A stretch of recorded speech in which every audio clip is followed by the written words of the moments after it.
If you're going to be physical and be intimate, first of all, I want everyone to feel good. I want your body to feel good.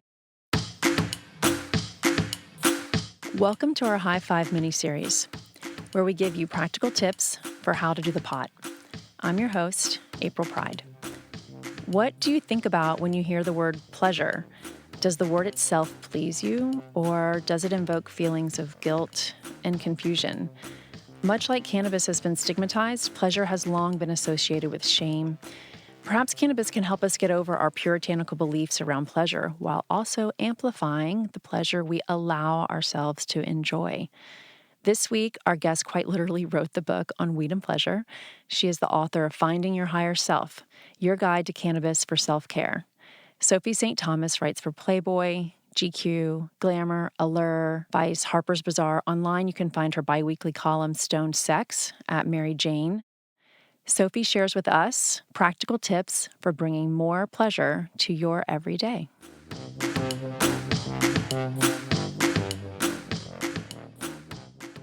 Number 1, unknown pleasures list. If you could tell us what that is and how our listeners should incorporate it into their life.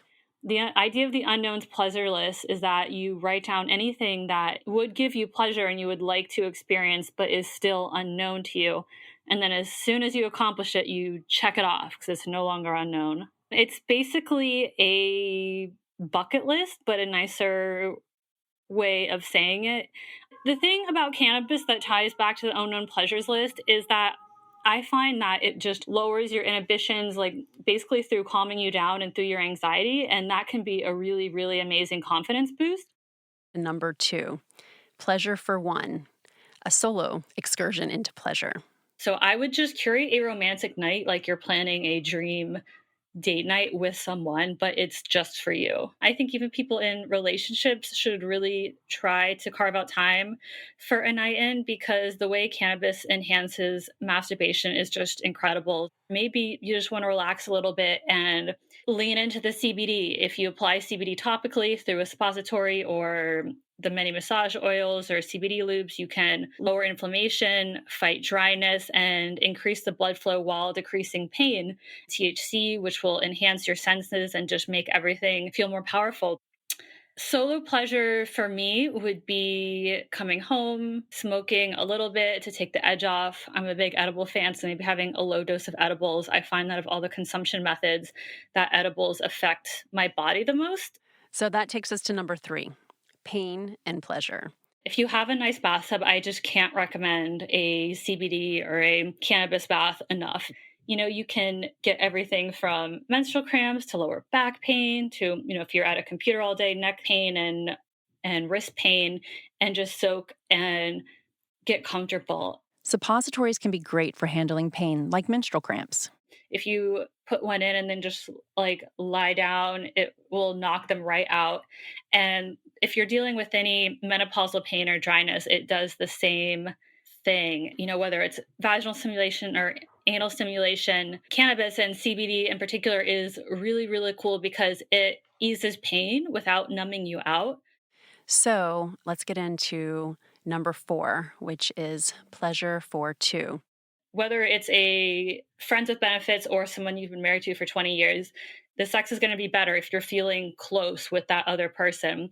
So I do think that the emotional and the mental effects of cannabis are very important to talk about when we talk about its role in sex. It's not just the physical act of sex. It basically helps us think more positively and really can really enhance emotional connection with our partner. It's a really delightful whole package.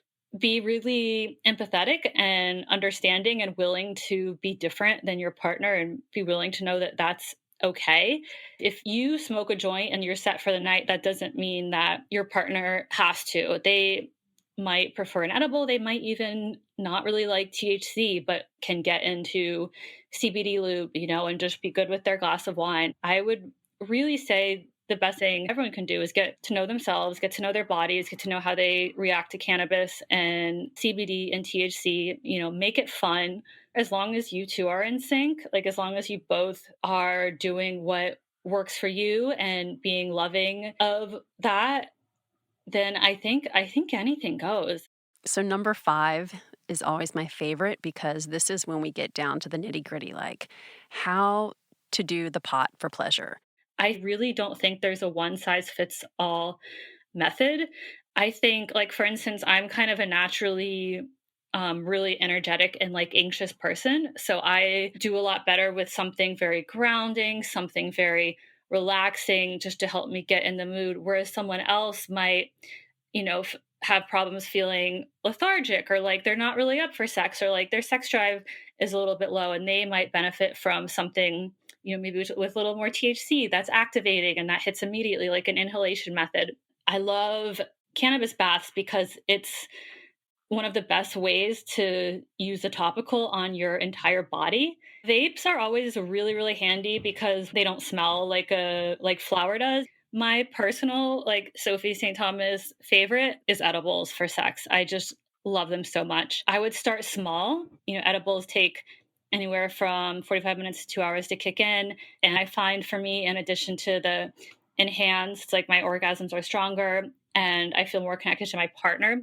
I do want to ask about smokable herbs because you mention it frequently in your book, and I know you're a huge fan of them. I love lavender. Like, after a work day, like, I drank too much caffeine, I'm like stressed out about deadlines, and then like my boo is coming over. I love rolling lavender and cannabis spliffs. Lavender is so relaxing and it smells so wonderful. You can also roll a blunt using rose petals, and roses, smoking weed out of a rose is just the sexiest thing to me. So here's a recap of Sophie's high 5 for cannabis for pleasure.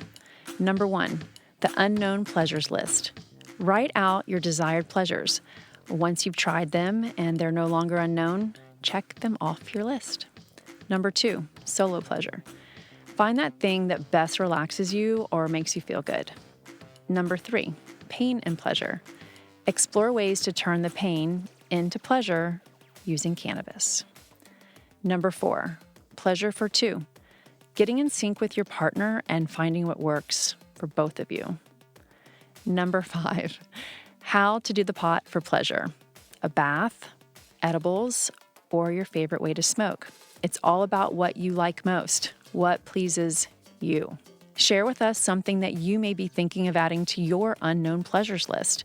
Email us a voice memo to hi@dothepot.com. Thank you for listening. I'm April Pride. Thanks to my co-founder, Ellen Scanlon, our marketing manager, Betsy Kaubacker, and our producers, Eliza Lambert and Taylor Dinkovich for Pod People.